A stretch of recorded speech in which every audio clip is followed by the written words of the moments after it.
Hey everybody, welcome back to another Q&A stream, our last Q&A stream for the end of the Fall of Camp Blood Kickstarter. First of all, you don't know who we are. My name is Riley. I'm directing the Fall of Camp Blood. I'm assuming that you know me and Nick, though, since this is our channel, you know? Maybe you got here randomly. In the background there, you got Elijah and Griffin. Griffin also was hooked to a mic. And then joining us this time, I know last time I didn't get to make it, is Peter Anthony, our producer, and playing James Deere in the film as well, who is the sibling to Rob and Sandra Deere from previous Friday films. Peter, how's it going, dude? Awesome. I'm glad I could figure out the electronics to make it on this time. Yeah, you look good, too. You look real good. I like that beard. Huh? Yeah, dude, it's coming in nice. It's coming in nice. See, yeah, you know what I did tell you is Eric Anderson wished me and you guys luck on the movie. Oh yeah. See, that's which is awesome. I wish we could incorporate him in some way or shape or form. But hey, at the end of the day, it's nice to at least get a positivity. Yeah, I don't think, not to knock him, I don't think he realizes how big he is, or part 4. He told me that, I said, you should go to Monster Mania and do a costume photo op with, he said, I'd probably get 5 people. I'm like, you'd probably get 100 people. Yeah, especially because he hasn't done them, really. He's only done like a handful. He'd probably pop at a convention now. Yeah. He doesn't understand. He said he's never watched another Friday 13th after 4. It's a shame. It is. It's a shame. It almost hurts to hear that, right? Yeah. Yeah, because you were saying that he didn't understand that his film was so good. He doesn't. He said people tell me that, but I think they're just blowing smoke because he's in it, So I'm like, dude, that's not the truth at all. I'm like, people in my history of my 43 years, it's either 4 or 6, right? What about you guys? Yeah, 4 or 6. Yep. Yeah, I can flip those. You got some clowns that say 10, and you got to shoot them and move on. I don't know. I at least don't hate 10. At least I have that. I can find the fun in it. Once you realize that it's a sci-fi movie channel, movie, you're okay. But like when I first saw it, I was disappointed because that was the first movie that really dropped in production. Did you see it in theaters? Yeah. Did you laugh? Oh yeah, it was just corny. And it's crazy. I don't know about you guys. I don't like the pre-Uber mask. Some people love it. No, I don't like the flat nose. Me neither. And he had the hair. The frizzy hair, that was weird. Yeah, it was basically just Kane with the hockey mask on. It was weird with a little bit of a bumpy head. yeah. And then even when they took the mask off, he looked all retarded. Yeah, he didn't look the same. Yeah, it's true. All right, let's get into some questions here. First of all, people asking, is it coming out tomorrow? No, Kickstarter's ending tomorrow. We're shooting. Our goal of this whole situation is to get the film out to backers in December, and then shoot for a full public release in March, which, if everything goes well, we'll nail that. However, another fan film you have to look forward to coming a lot sooner than that is Vengeance. And I'll let Peter plug that because Peter's also working with Vengeance too. Yeah, so Vengeance, according to my guys, we should have it out in August now. It's a tough thing, the post-production, as you guys know, and it's only 2 guys doing it, Dustin and Jeremy. So we're looking for a release sometime in August.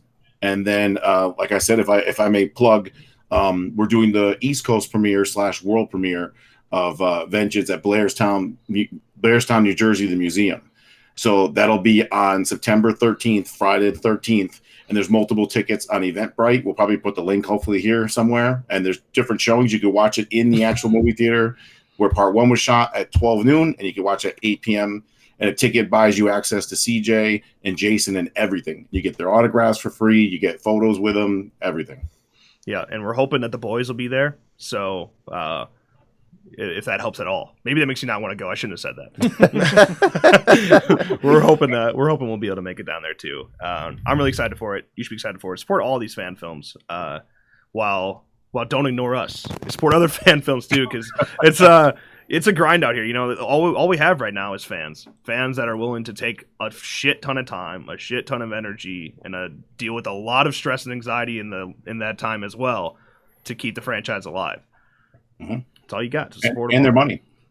Yeah, exactly. At the end of the day, all these films are possible simply because of you. Otherwise, we'd be screwed. By the way, crazy the number we hit. I think just yesterday broke $30,000 on our Kickstarter. And a lot of that has to do with Peter and Peter's marketing skills, and a lot of those tiers, those really cool ones, come back to Peter as well. So it really did. It changed the game, and it'll hopefully change the game even more so as we get into filming too. Thanks. That'd be wild. Wait till they see the hawk and the hood. Oh yeah, dude, I'm so excited. I keep wanting to like post pictures. We keep getting update pics of what it is. But yeah, hopefully we're only a couple weeks away from that announcement. I think we should, like you said, if you get like a head, put the hood on and the hawk, and maybe take some dark pictures like that with nobody in it. Maybe that we can release those at some point. Yeah, at the very least, you'll see you'll see it with the hawk on top, and it's dope though. It's awesome. It's awesome. It is. Different level. It is. It's crazy. It was a big game changer for sure. And again, that's Peter. Yeah. and the gentleman making it is Marcio. Yeah, you have what are the I can't remember their actual like businesses names they go by. I've only been talking to them there personally. You know what? I should have had it too. I think it's called the Horror Costumes. Yeah, I think it's Horror Costume Studios and KFM Designs. KMF. KMF Designs. Yes. We'll be sharing them a lot more too as we share the Hawk and Mask as well. Definitely check their shit out though. It's wild. It's all really professional and very, very accurate. I'd be posting a link, but YouTube's having that problem where nobody can post links in the chat. That's great. Again, Jesus. Yeah. That's great. Yeah. So I'll try to get in the description. Okay, so let me actually get into questions. I keep getting distracted. Inspiration for the film originally, do you expect to follow up more films of this nature in the future if this does so well? We've been asked a million times whether or not we plan on doing a sequel, and like there's a very clear answer when you see the end of the film, whether or not so that could either that means it's a very clear ending that he's dead, or we leave a huge cliffhanger. I don't know. I'm not going to tell you yet. Go watch the film. Watch the film when it comes out. But we have a very clear answer to that. I just don't want to give it to you yet because then I'm spoiling the end of the film. We like again awkwardly enough back to Peter because of that we got a really big interest in documentary filmmaking as we worked in that Steve Dash doc, and I would like to pursue some more of that after this, experiment with that and see where that could take us. But there's clearly something there that I think we would be really good at, and I'd like to run with it more. 100%. I think that movie back there should be remade, and you should do it. Our favorite. It's 7? Yeah. Oh, God. Like an extension of 7, just like you're doing an extension of 4 and Vengeance an extension of 6. You know they were going to do an extension of 7. They were going to do like a part 2 of the 7 that got canceled. Really? Yeah. What's her name talks about it? Laura Park Lincoln. Yeah. Man, that'd be cool. I like 7 a lot. It's a little corny now looking back simply because of the 80s technology that there is. But I think that film is pretty awesome. I love it. I love Carrie, so right. It's a good mix. Hold on, I saw someone ask if we were shooting on film or digital, then someone asked what we're actually filming on. We're filming in digital. Film is a whole other ball game. Like that is, it's a lot to handle and it costs a lot of money. But we're filming on digital, but we're shooting on all Blackmagic equipment. Currently, we're running micro cinema cameras. We're like literally talking about it today and met about it. And we're considering working with an Ursa Mini 4.6K. And that would come back to just how well the Kickstarter was. Otherwise, that wouldn't not a fucking chance to be able to afford that. So we're looking at that. So, but either way, it'll be on Blackmagic cameras shot in C-Log raw footage. That way, we can go back and make the best looking film possible. I mean, Blackmagic holds up with ARRI footage, with ARRI Alexa footage. So we're very confident in that look. Yeah. Also, it shoots in Super 16, which I think looks very old school, like it's shot on film. So we'll be able to capture those vibes too. Yeah. Awesome. All comes down to your color grade, though. Color grade is key for footage like that. Can you explain how the movie can be made with a lawsuit going on? No one's profiting. And any excess funds that we make will be donated to the Both and Burn Center. And as long as we aren't pocketing any money and nobody else is pocketing any money from the project, there's nothing they could do. And right now, I think they have a lot more important things in their mind than than some fan films going on. Yeah, as long as you can't raise more than $50,000 in a Kickstarter or a fundraiser like that, and that really after that, there's not too many limits. Can't profit. That's about it. Yep. Right. They can't do a damn thing.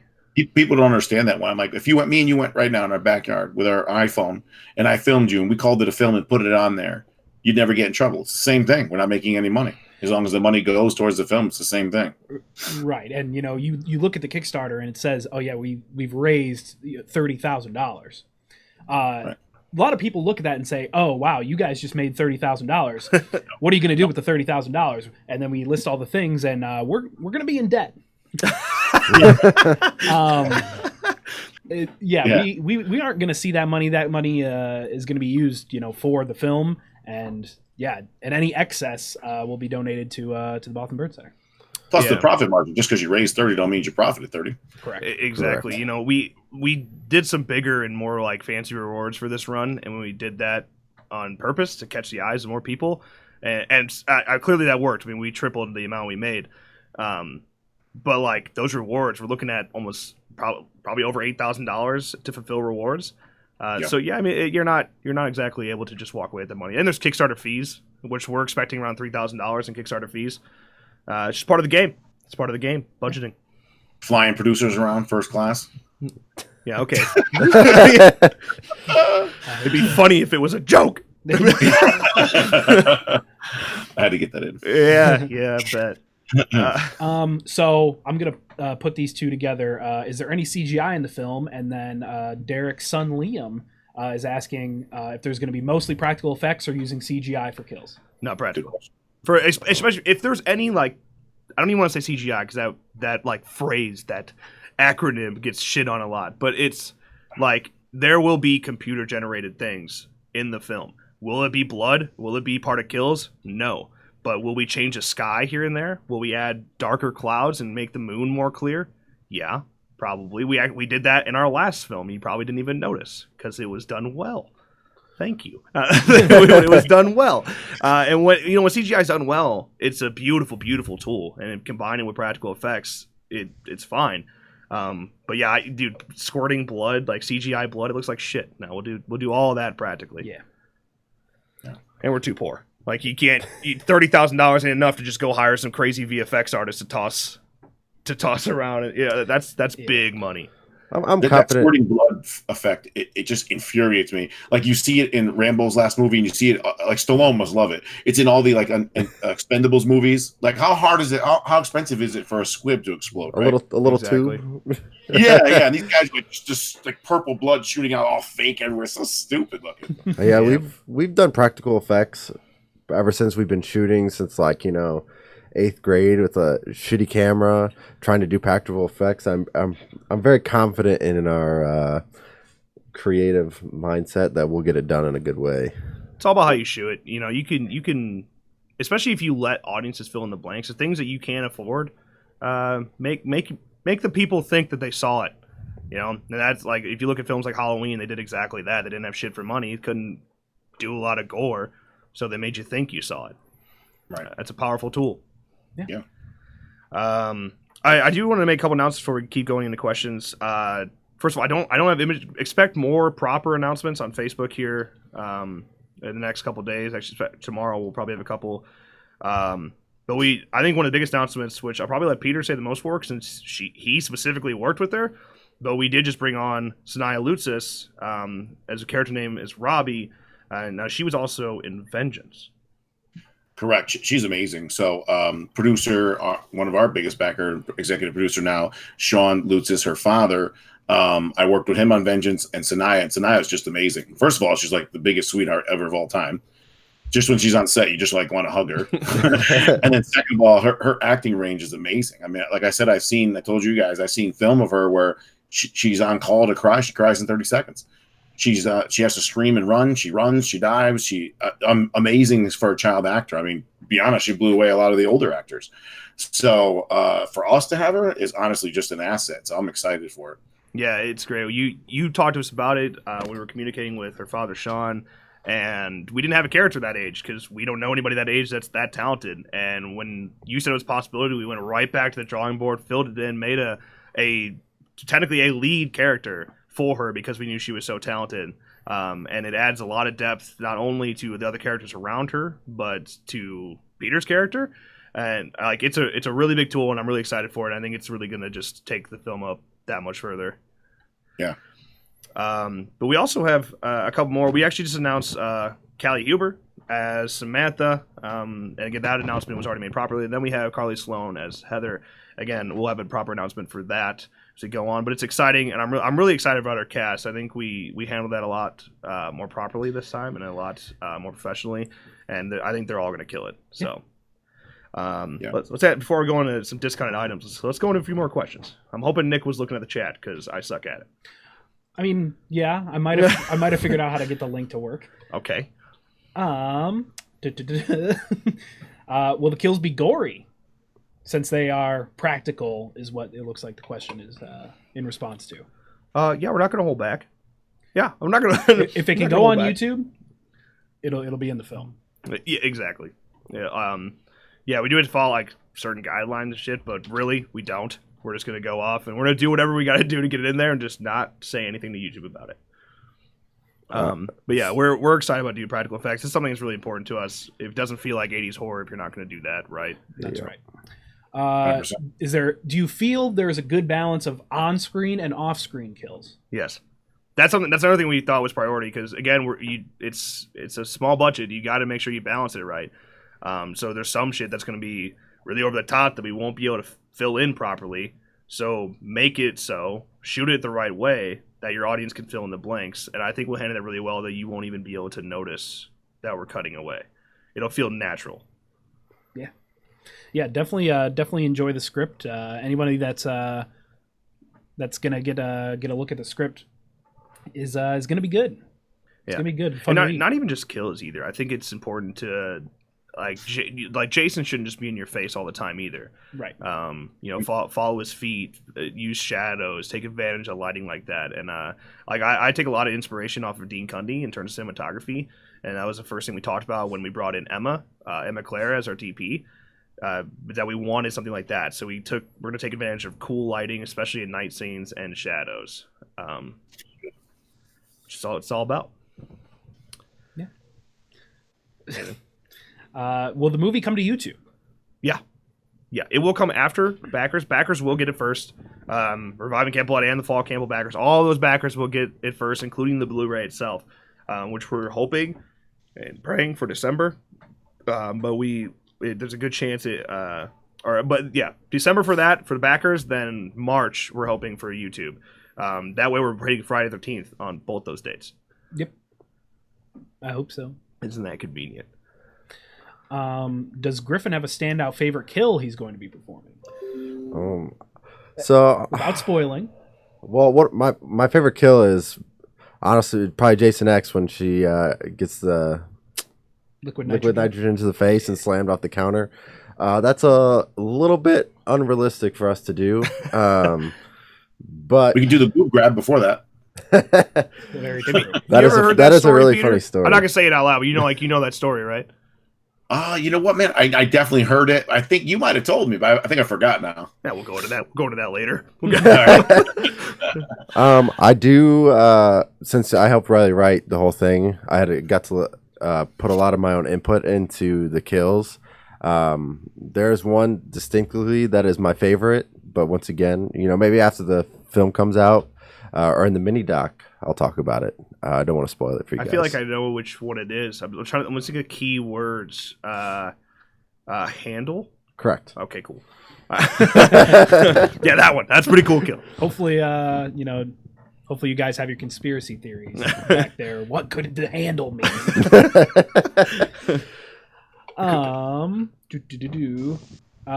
Anticipated length?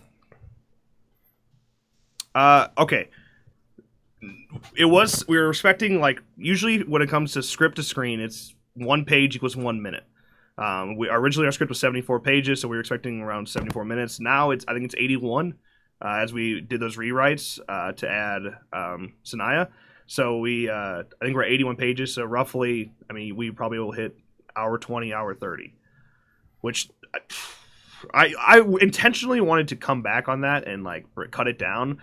But when you have a story that tells itself, I don't know what I'd cut out. You can't fight it. There's no dull moments in there. Every scene's important. Yeah. When you have a story that tells itself, what a great line. Thanks, man. It's powerful stuff. That from you from now on. Yeah, it's good. Cutting stuff out would honestly hurt the story. I think we have a lot because when we were writing, the first thing we said is, yes, it's got to feel like 80s slasher film, but development is key into characters, and you should care about your leads, and that's really, really important to it. And I feel like every scene that we have, that in-between stuff that's not kills, I feel like it's crucial development for our main characters. And if you cut it out, you won't give a shit at the end of the film.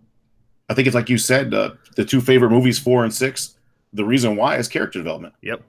Yeah, no, 100%. Yeah, like you, Tommy, for one, in both those films, you have Tommy who you care about and want to survive. And actually, if you're rooting against Jason, the film is better. Yeah, kills are cool. You want to see him take people out, especially your douchebag characters. But like at the end of when you come down to that final battle, you should be rooting against Jason.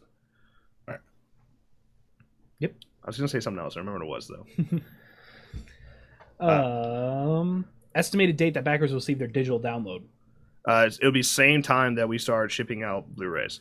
We're going over how to deliver those things. Because we've been contemplating how do we guarantee that digital downloads when we ship those out, how do we guarantee they won't just be uploaded to YouTube, right? How do we guarantee that? So we've considered watermarking them and rendering them all separately, or do you release them at the same time that we posted on YouTube? And that's still something we're going over, but there's a lot of trust going into those types of things, and so we'll have to. We also consider just doing a private like screening for it, like through things like Rabbit and whatnot. Bring all you guys in, have you come in and be able to watch that.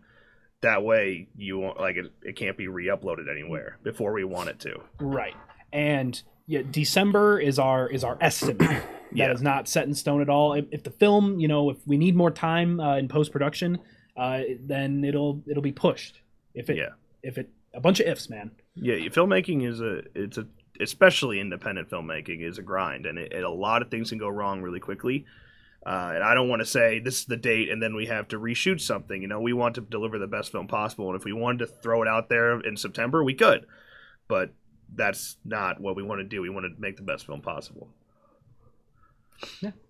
While still also not stepping on the toes of other fan films. That's another thing. I mean, you have like Vengeance is coming out in September too. Like, let them have their glory. Let them strive in it.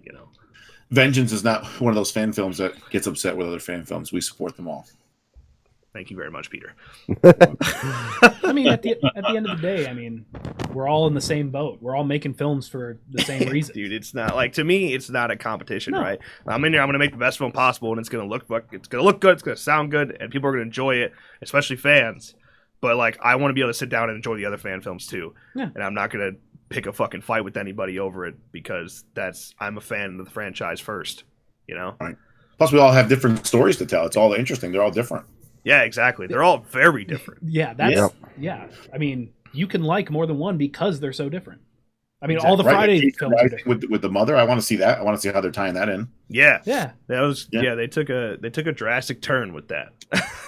Yeah, definitely. Okay, let's go over some discounted items that are available right now on Kickstarter. Peter, I might have to cover your face up here for a second. So sorry. I know you. First of all, Tombstone. This tier has been discounted, and we really want to sell this one because we think this is fucking badass. And it's available right now. It was $3.99 originally. Now it's available for $3.49, $50 off right now in our Kickstarter. On top of that, listen, if that was me, if I was supporting a Kickstarter, that's what I would buy. I always wanted one of those Tombstones. Now it's available. It can be signed by the whole cast and crew. It is on screen too. I'd like to be said that or not, but yes. Yeah, it is. Yeah, it will be used in the film. It's an on-screen item. Yes. Speaking of on-screen items, well, I got a lot to go through. First of all, we got Design a Kill as well. Still available on Kickstarter. Has dropped now from $3.49 to $2.49. A whole 100 buckaroos off. You'll sit down with me and the other guys, and we'll talk about it, and we'll have you design a kill, and it'll be seen in the film. That also comes with tickets to the premiere as well. You make it, you're in. Yeah. Screen Use Machete. I don't know if I have an actual prepared graphic for this one. I don't think I do. But screen use machete, as in a machete actually used in the film, handled by Jason himself, taking out counselors. This has dropped drastically. Okay, it was available for $699. Is now available at $249. So Wow. that's a drastic cut. Actually, I do have a graphic. I knew I had one. Right there. Dropped from $699 to $249. Still available on Kickstarter, and also almost wasn't able to discount these, but some Kickstarter pledge came in super clutch. The Ultimate Machetes, which I have limited here to 13. These Ultimate Machetes come with a custom thank you message from Griffin himself, Jason himself back there. Yep. I think there's tickets from mirrors, a bunch of other things, but this has dropped from $150 to just $100. Only limited to 13, signed by the entire the crew here. That is me, Nick, Griffin, and Peter. Yes. And let me tell you, I want Peter's autograph. Who wouldn't want Peter's autograph? And of course, those things they all come with Blu-rays. All that stuff comes with Blu-rays, digital downloads, and behind-the-scenes things like that. But for more details, head on over to a Kickstarter link at the top description, and maybe somewhere in the chat if it's working. Okay. YouTube does not allow Kickstarter links anymore. Oh, really? As of a month ago, 2 months ago. A bunch of assholes. Mm-hmm. Unbelievable. Got a little clip or something. But yeah, I did a Bitly link, so we're good. It's in the chat. Bamboozled. Lazy with the $2 super chats. I love what you guys are doing. I appreciate it. Thank you very Thanks for I that. love what you're doing too. I know it was already answered in the chat, but Kickstarter didn't ask for address info. You will receive a survey after that that asks for, if you got shirt sizes, and mainly address. Yeah. Yeah, and everybody that's gotten has added $30 to receive another tier on top of what they already got, because Kickstarter's lame, doesn't let you just combine them. It's a pain. We should look ahead at this. But you'll also be able to clarify what those things are, what you receive or should be receiving in the Kickstarter survey. Yes, it's gonna be a full work day for me to get those surveys out, but they're going to be as detailed as possible, so you make sure you get what you want. Yeah, and please fill it out, because there will be a point where if it's not filled out, we won't be able to deliver your tier. Yeah, I think for Reviving Camp Blood, we gave 8 months. Yeah, it was a long time. So that was very generous, too. I know a lot of Kickstarters that's hey, you got 2 weeks to fill out the survey. If not, your rewards are forfeited and you're getting nothing. Yeah, and the thing is, if we truly are planning on to deliver in December, that means you'd have to have it in before then. Yeah. We won't be as generous this time. It will be stated. It'll be stated very clearly in the Kickstarter updates when is the last day.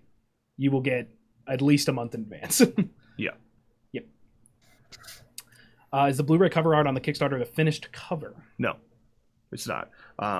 It's going to be very similar. But the mask itself, we have a very different one that we're using in the film, which we'll reveal here in a couple weeks. So we'll have the cover match that as well, and of course the back stills on it. I mean, they're just from our Blu-ray promotion. So we'll have different actual proper stills from the movie on the cover. Yeah, it's funny because we threw that together and just put subject to change. We'll change it later, and we got a lot of good feedback. They're is this the actual cover? Because I dig it a lot. Thanks, so guys. similar for sure. It's in graphic design. It's one of my specialties. Lazy, see you later. Thanks for your questions. Can you confirm if Smash Mouth is doing the soundtrack for the film? Got big confirmation on that. We actually just hired them. God, I wish. I'm sure Peter would love that, right? You're a big Smash Mouth fan, right? No. Not even a little bit? No. I really thought Shrek was your favorite movie. That's my favorite. I do like it, but Nice. did we announce? Are we gonna talk about CJ also?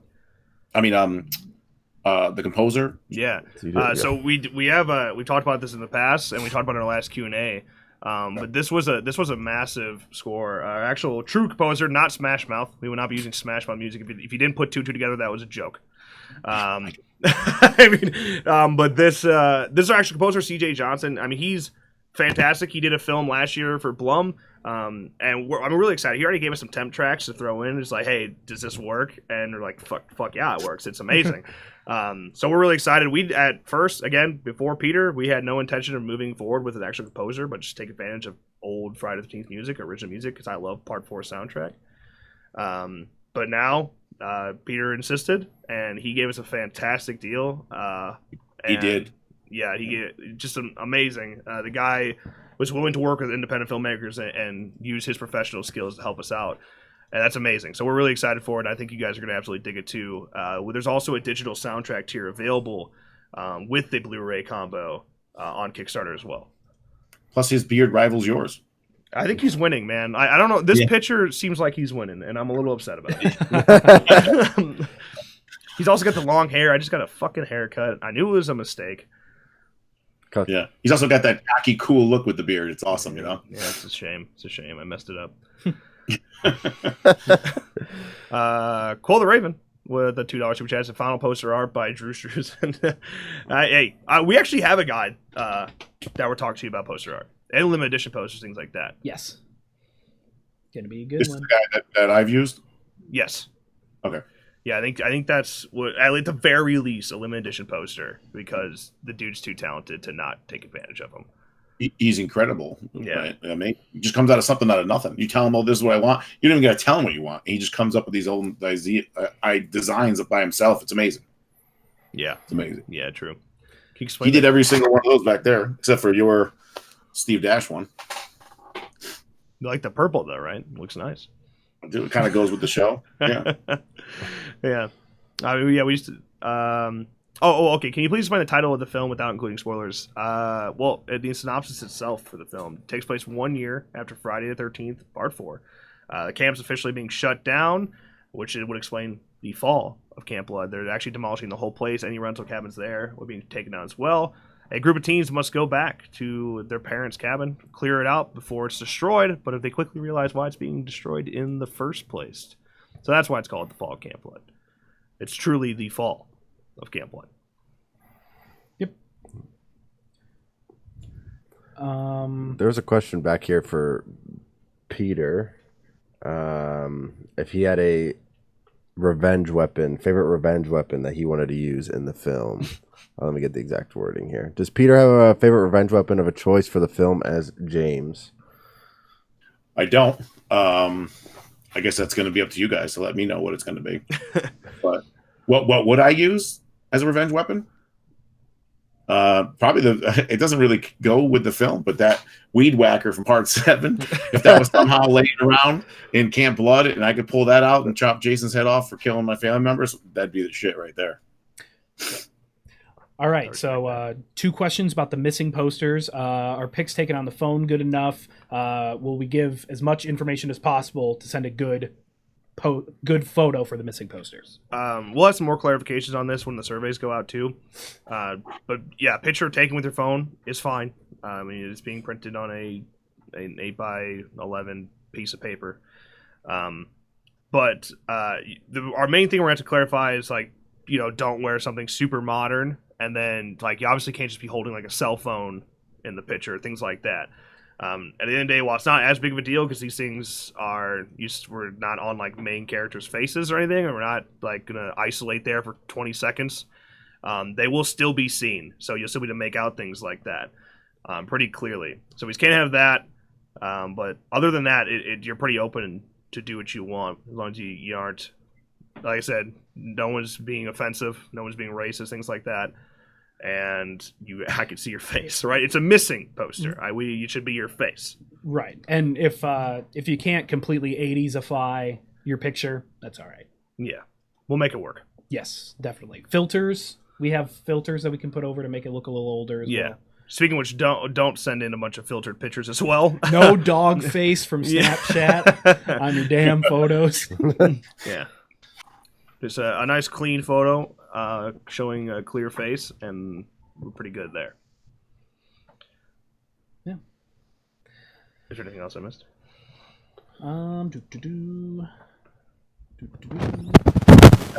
Donors? Yeah, absolutely. Becker? Yeah. All right. Just still sending questions here. We have a few donors that we really distinctly want to shout out because huge game changers when it comes to this Kickstarter run.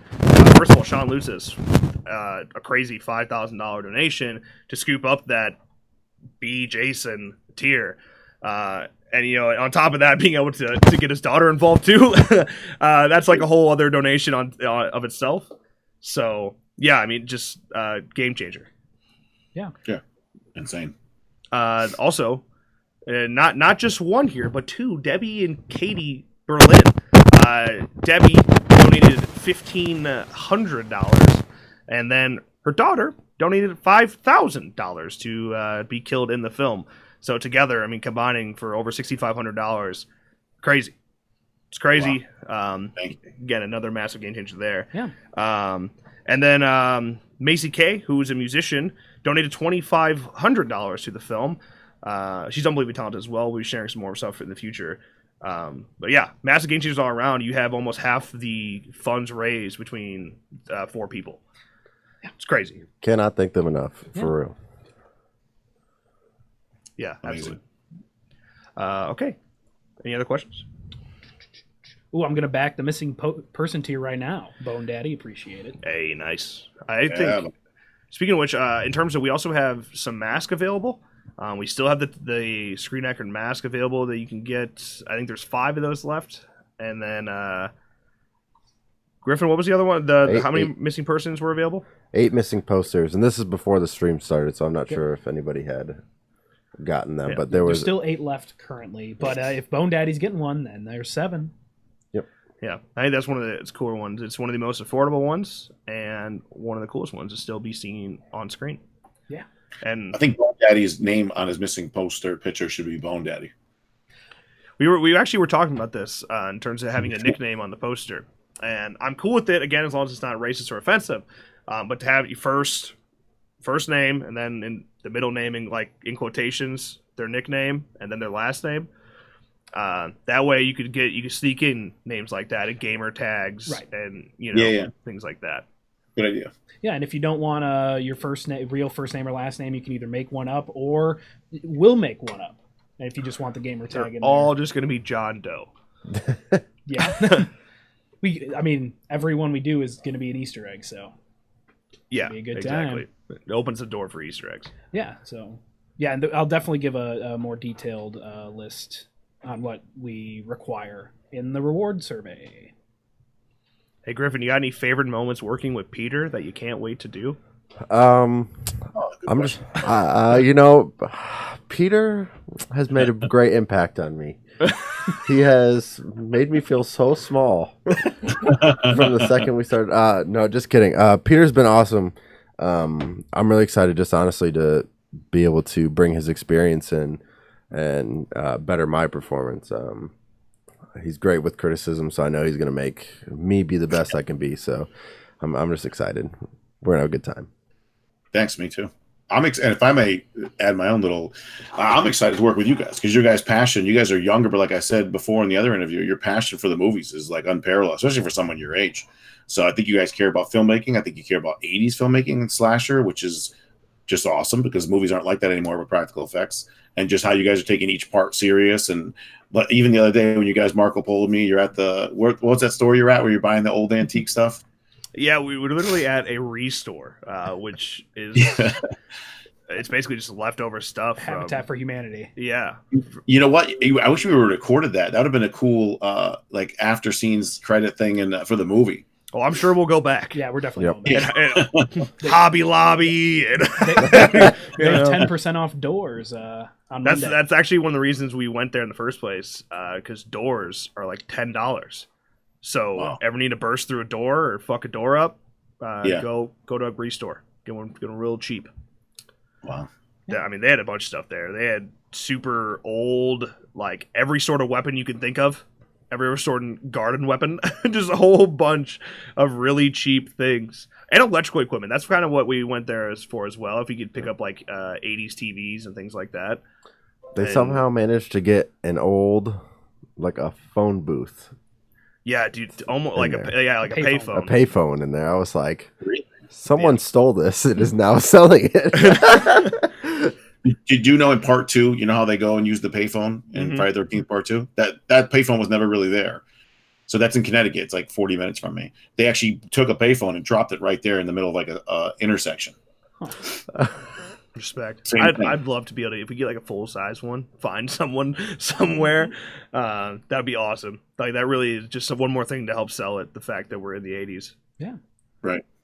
We've been really doing it. One of the ways we've been trying to sell it is we're taking advantage of movies and music from the time and books. So we have a Sony Walkman, right? And we have characters listening to music.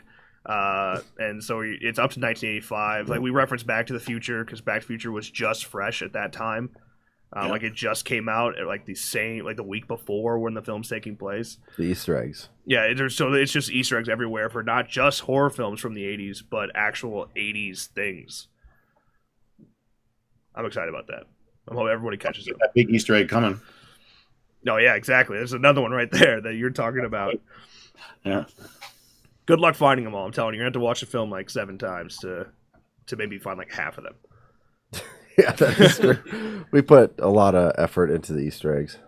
We could do a special in the movie or after the movie where where we give them a month or two, then we come out and tell them where the Easter eggs are. We should sit down and do like one of my favorite independent filmmakers I watch is Ryan Connolly from Film Riot, and he does this thing for his films for commentaries where he'll pause the film throughout and then he'll explain what's going on here or what a story surrounding that part. And then they'll keep watching. We should do all of that. We should do that together. Like, all 4 of us go through that and see how that show some of the Easter eggs. I'm talking like everything, dude. Mugs in the background. Like, look close. I mean, even in the script itself. Yeah. The way we've written some things are Easter eggs in itself. Yeah. So anyway, somebody asked if we had how many original kills that we managed to sneak in. I'm not going to give you the number, but I will say I think every kill we have is original. I don't think there's a kill in there that's like this is clearly the same thing that happened then. Like a recreation. Yes, there's no like recreations. There's some that will reference it. There's one in particular that distinctly references one of the Friday the 13th films, but it's a different kill. And I think we do that for every kill. Yeah. Yeah. 3B, what's up, brother? How's it going? Okay, this one's for Peter. What caught your interest to work with us, Slashing Cast? Like I said it before, I just followed you guys when you guys started covering the game, Friday the 13th, the game. I thought you guys were good at it. I was like, who are these big burly dudes with beards with purple backgrounds? Thanks. And then after that, we got together just talking, I think you hit me up on something once when I was with Vengeance. We became friendly from there. And then we got together on that documentary. So when I got with Riley and Nick on the documentary, and they just hit a grand slam making that. So that's when we really got close professionally. And then we would talk about how they made a movie before, they want to make another movie. And then we just kind of collaborated from there, from our friendship. Yeah, and actually, I think one of the things that kept us we hit it off so easily was our connection that we had with Kane. The fact that you were close to Kane, I was close to Kane, and even being able to joke to Kane about it made that relationship really easy. Yeah, and then like when I showed you how he was making fun of me being I like the trailer, but who's that prisoner? Yeah, like and you're like, that just sums up my relationship with him. He's always yeah, I posted that one video explaining how I met Kane and how it's such a unique story, and then you saw that too, and it's just relatability. Yeah. And what are the odds you went to school with his son? I mean, that's amazing. It's fucking crazy if you think about it, man. I got thrown into that. I only went there because they offered a bunch of money. Yeah, they offered a bunch of money. Like, hey, you can play football here. We'll give you a bunch of money, and we have filmmaking. I was like, got it. I'm going there. Got it. Done. Yeah, that's insane. It's weird, honestly. It's people tend to not believe or aren't religious, things like that. And I'm not all that religious, but I do believe everything happens for a reason. And that's just because look at my fucking life. It doesn't make any sense. The people I've met just so randomly. Right, I believe it too. I mean, look behind me. I mean, my room's being deconstructed, but my whole life has been this. And then people are like, well, how'd you get into the films? It's like, I always just wanted to be in one. So you're always just kind of around it. So if you are, eventually it just happens. Yeah. You work hard enough for something, it'll happen. Even Yeah. if it's some crazy fluke that makes it come true. Yeah. Okay. What is... I see a question here for what is Vengeance? Peter? Vengeance is a Friday the 13th fan film that takes place 30 years after Part 6. Look it up on Facebook. Look it up. There's a trailer on YouTube. There's a trailer on, I don't even know the other site. What's it called? Vimeo? Yeah. Vimeo? Vimeo, That's how, yeah. that's how updated I am. But yeah, if you go to the Vengeance site, I mean, it's a pretty big fan film right now. We have C.J. Graham in it, the late, great Steve Dash. We had Tom McLaughlin, director for Part 6 in it. We raised a ton of funds, and we think it's a great film. So look it up. We hopefully we can put the link somewhere in here, and you can follow us from there. Okay. You want the link to the Facebook group? Yeah. I can do that. Speaking of which, make sure you join our Facebook group if you're not already. That's where we post like everything. We've been posting twice a day, every day, with updates and things like that. So go there, do it. I see 3B said he's crossing paths with Kane on the 13th, which means you need to tell him that we said hello. Use this as a talking piece. Yeah. He'll know us. Exactly. Speaking of which, I don't think any of us have even attempted to share this with Kane. I was going to. Now realizing I forgot. I don't think Kane has any idea About the movie. Yeah. He probably doesn't. He's not even on social media. The people, his sites, he doesn't run those. Somebody else does. His son knows, and I don't know how well. Like, I don't know how they would have communicated about that. If it's a talking point whatsoever. Right. But yeah, his son contacted me. Jace contacted me about it. What do you say? Good luck. Yeah, he's super nice. But I mean, just imagine like a really less burly and tough Kane, and that's his son. Right. But the funny thing is, if you hang out with Kane long enough, you'll see that other side. Oh yeah, he's soft. Yeah.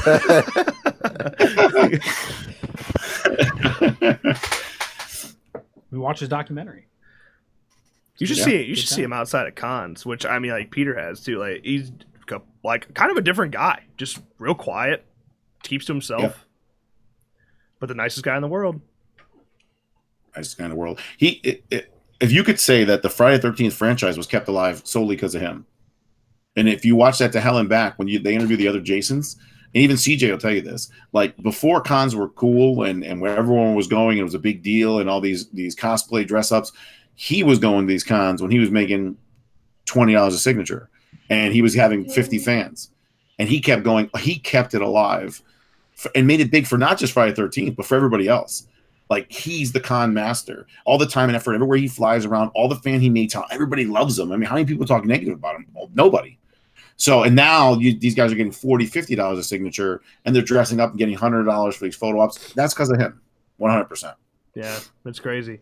You know, I was talking to his son Jace about it actually once, and he's like, it's weird because even when he's not working on a film, he's never home because he's always going to cons because he truly cares about his fan base.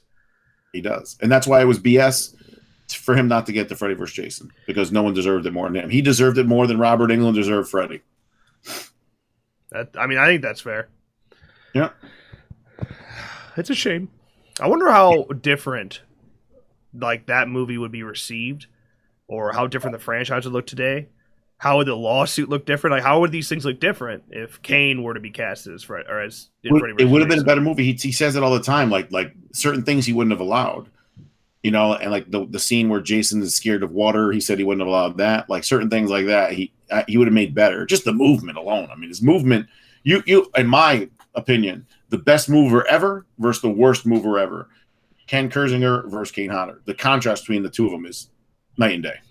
Yeah. You know, I try to give Ken the benefit of the doubt that it's Ronnie Yu's fault, but there's still some. I agree. Ronnie Yu fucking sucks. and the dead lazy eye. Yeah. Like what the fuck was that? Yeah, and he looked soft, dude. Like he looked like not scary Rubbery. whatsoever. Yeah, it's weird. He looks like a teddy bear.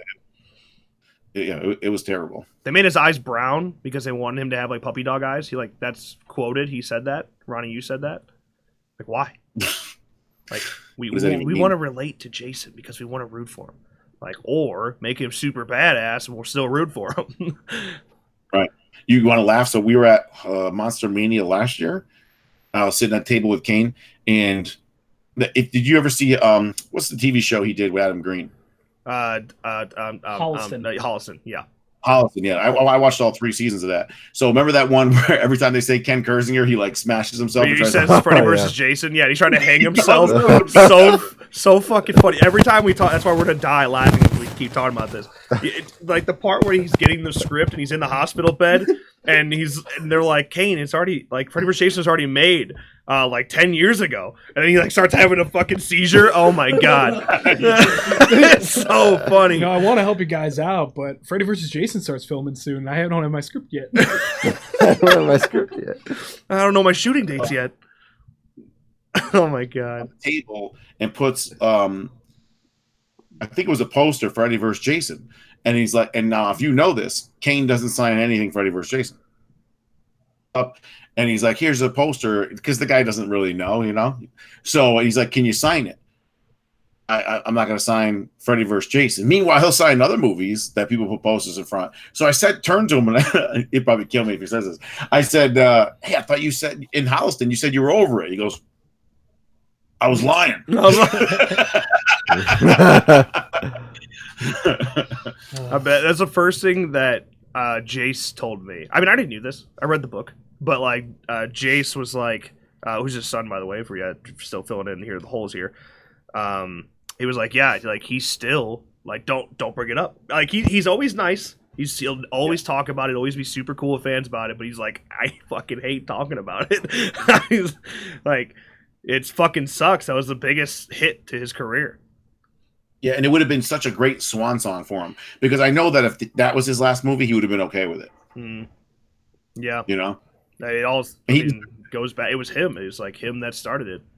And Jace goes to hell. You know. But all those years, so I'm older than you. All those years, the buildup of Freddy vs. Jason was always Robert versus Kane.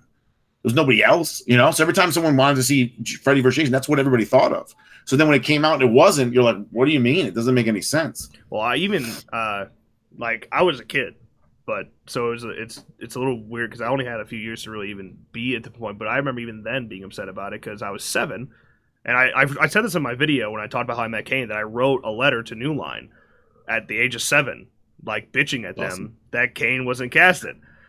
Like, yeah. So I was always a fan. I was always a true fan. You see that piece on YouTube? I forgot the guy's name. How New Line killed Friday the 13th. Yeah. That was a great piece, and he goes into the Ronnie Yu stuff that you were saying. I think a lot of it's Ronnie Yu. That guy sucks. You what? I think a lot of it's Ronnie Yu. Yeah, 100%. And then you see, like when they interview everybody, everyone kind of points the finger somewhere else. Yep, every time. Yeah, every time. Okay. Got a little off topic there, but I hope that was fun. We're big figures that happens. All right. We're coming up close to an hour here, so any other lingering questions, let us know. Well, we'll wrap up here pretty soon. Yeah. Colton with $1 super chat. Colton, as always, thank you so much. Thank Appreciate you it. very much. I also did see Bone Daddy did donate for the missing flyer tier. I just got notified. Yeah, Yep. Daddy. So, again, it ends tomorrow night at, I believe, at 11 Central, 10:59 Central. Is that correct? Correct. Yep. So 10:59 Central tomorrow, the Kickstarter's over, and there's a good chance this is the last time ever you'll be able to donate to the film. So don't miss out on that. And we'll have a couple reminders going out tomorrow to remind you guys as well for people who didn't make the stream. I know we got some comments saying people couldn't make it, and the stream will be posted afterwards. Correct. Yeah, it's a busy time, busy weekend with the 4th and all. We get it. So it'll be across all social media platforms, including YouTube community tab too. So we'll have it everywhere. Are we doing anything cool with the opening credits like Part 3 did? I saw this question. I got distracted and forgot about it. Yeah, we have 2. It's depending on which one we go with. We have 2 different things planned, and both of them are cool. And both of them are, of course, Easter eggs and references. So, actually, technically we have 3. But 1 we're pretty confident we can't do anymore, just because we had to change the story a little bit. But 2 now that we can still move forward with. Yeah. Will we be signing the Blu-rays? So this has been asked a lot, and it got confusing because we said specifically that we'd sign the DVDs. If requested in the Kickstarter backer survey, we'll do that. We should have had it separate. We should have had one autographed and one by not autographed and made it different. But oh well. Just request it in the Kickstarter backer survey when you get that, and then if you want it signed, we'll sign it. It will come out of the wrap then. Why am I zoning out what that actually is called? Thank you, shrink wrap. It'll come out of the shrink wrap then, because obviously we take it out to sign it. So that's up to you. If you want to, if something feels used about that, I don't know. That's the only thing that'd be different though. So we talked about this before, but Kane does not know about this fan film, as to our knowledge. To our knowledge, I think Jason may have said something to him, but otherwise, I haven't taken the time to share with them. I get nervous when I ask Kane to do anything. I respect the hell out being able to call him a friend and have a friendship with him, and so asking him to do anything is always weird. Even though he'll never say no. He'll do anything because he's just the nicest guy in the world, and I'm sure Peter knows that too. And I always feel like sometimes at cons that people take advantage of that too much, and They do. for sure. And I was like, I don't even because he was like, don't wait in line, always skip ahead. And I'm like, I can't. I feel so bad. He's yelled at me so many times for that. Yeah, Like he'll see me start to go in the line, and he'll stand up and he'll say, "What the fuck are you doing?" Let's get over here. I'm like, I feel like an idiot cutting everybody, Yeah. So, but back to Kane real quick. So I ran like one of the first Friday 13th the game tournaments. It was like international. We had 16 countries in it. So I was like, I felt bad. So I texted him, I'm like, hey man, you don't have to do this. I've never asked him for anything like this before. I said, can you make a little shout out and say this, that you're supporting my tournament for this? And I actually said what to say on there, which is like, I don't know, 3 sentences. Dude, 10 minutes later, the guy fucking texts me back with a video verbatim, and he added in assholes at the end. He said, you assholes can't kill my Savini Jason, and sent it to me like nothing. I was blown away by it. He's a fucking champ, I tell you. He'll do anything to help. Good luck having any other slasher guy do that, or any other Jason or Robert England. Nothing against them, but they're not going to do that. But he does. Yeah. He's on Cameo now. How about that? Really? Out of all people to go on Cameo, I never thought Kane would, because I didn't think he'd be able to figure it out. Everyone's on Cameo now. How about you see Kane when they did that? What was that show that they just ran on TV with the horror legends? It was like a 5-part series. Do I not know about this? Yeah, you know about it. Am I out of the loop? Man, my brain, as you can tell, my brain's gone now. I get no sleep with the baby. The guy who hosted it was a guy who did Hostel. Really? I don't think I've seen this. It was like four weeks in a row. Now you can get it on Netflix. Okay. Hello? Yeah, you can hear me now, right? Yeah. Assuming. Cool. Stream should be back up too. Had to switch Wi-Fi's every time. Yep. Are you talking about Eli Roth, Master of Horror? That's what it is. Sorry. Yep. Nice. I have not seen it, so I'm going to go see it. Mick Garris? Let's go watch it right now. Oh, it's really good. Kane's in it. Of course he is. Well, he's a master of horror, so. Oh my gosh, if this is the same show, I mean, the directors of each episode, Tom Holland, John Carpenter. Yeah, I remember hearing that. John Landis, Toby Hooper, Mick Garris. Yeah, I totally forgot about it. Mm-hmm. Wow. All right, anything else before we wrap things up here? Derek with the super chat. Hopefully he's still here. Oh. Best Kickstarter perks I've seen. Great job. Oh, Thank you. Appreciate Thank it. you.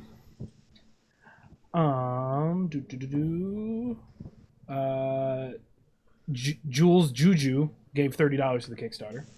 Appreciate Very it. much. Thanks for appreciate that. That's gotta be my jewels. I don't think so. No? Okay. We've had like 7 jewels. I don't think any of them are your jewels. Okay.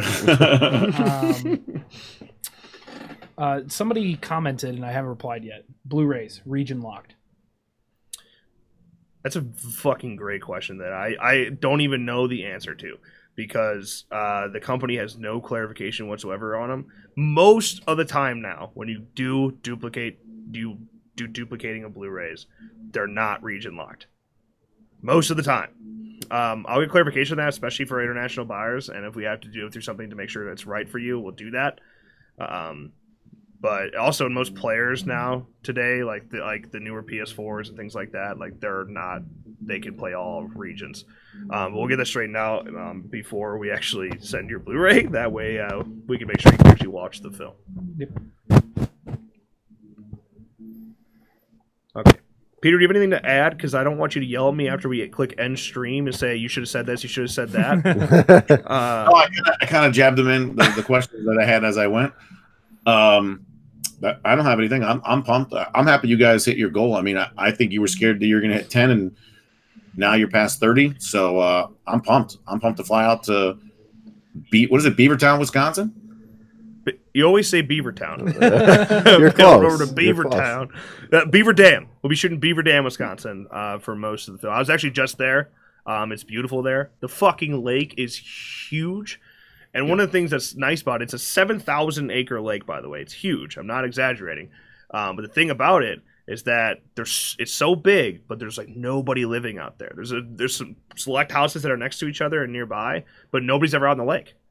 Like, even we were out there for the 4th of July, and I think we saw a total of 7 boats. Really? And we were out on the lake all day. Yeah. Really? It's crazy. That's great for shooting, right? Exactly. Nobody's going to be in the fucking way. No, that's it. I don't want. That's it. I have nothing else to add. I'm just excited and happy to work with you guys. I'm flying out all the way to a town in the middle of nowhere for almost 2 weeks to shoot a Friday the 13th movie. Goddamn right. That's life goals right there. It's life goals. I get to drive Griffin's car. I get to stay in some house I don't even know. It's nice, by the way. All right. I didn't get inside pictures yet. Yep, fucked up. We sure did. Yeah. Listen, I didn't want to send you pictures and you'd be like, nope, not classy enough for me, and then put you in a $10 a night hotel instead. Motel. As long as there's not like spiders hanging down and stuff. So you're one of those guys, huh? Oh, man, listen. If 5 guys come to your door right now, knock on it, and want to fight, I'll fight all 5 of them at the same time. I'm not saying I'm going to win, but I'll fight them. You have a spider hanging like this big, I will jump out the window like the girl in part 4. Dude, you're one scared cat. Yeah, I'll just be honest with you. Dude, if there's a bear, I'll tackle it. Wolves will shoot it. Spiders, they ain't happening. I'm the same way. I ran out of the classroom in high school because there was a spider crawling down behind my head. Nice. Yeah, I used to make my mom kill him when I was a kid. Gotta love what they're gonna take advantage of that on set. Don't do it. About to go buy some rubber spiders. Reggie the Reckless, man. You scared of spiders? Yeah, spiders on a string. Okay, we'll go ahead and wrap things up with this stream. If you have any other questions that we didn't answer, just shoot them at us on any sort of social media, whether that's Facebook, Twitter, Instagram. Don't care. We'll respond. Sorry, someone's vacuuming above me. Yeah, just let us know. But that's wrap it up for today. Only 27 hours left to donate to the Kickstarter. That's it. That's back into production. Yep. All right. As always, thank you guys so much for watching, and we'll see you next time. Adios, amigos. Tonight, if I am sad tonight, I don't have a job to find. If I work tonight, if I'm so tired tonight, I'll fall asleep when I'm home. When I'm home, I was just so far from here, focused on my own way, with never looking back to this world lived in fear. There is nothing I could do, there is nothing you said that could make me realize how much lucky I was. Just out of reach of this fire, was not aware of this nightmare. But when I start to see those eyes begging for help, begging for hope, just need to open my eyes now, to try to change into sunshine, to be someone among others. I've gotta try. If I bleed tonight, if I am sad tonight, I don't have a job to find. If I work tonight, if I'm so tired tonight, I'll fall asleep when I'm home. When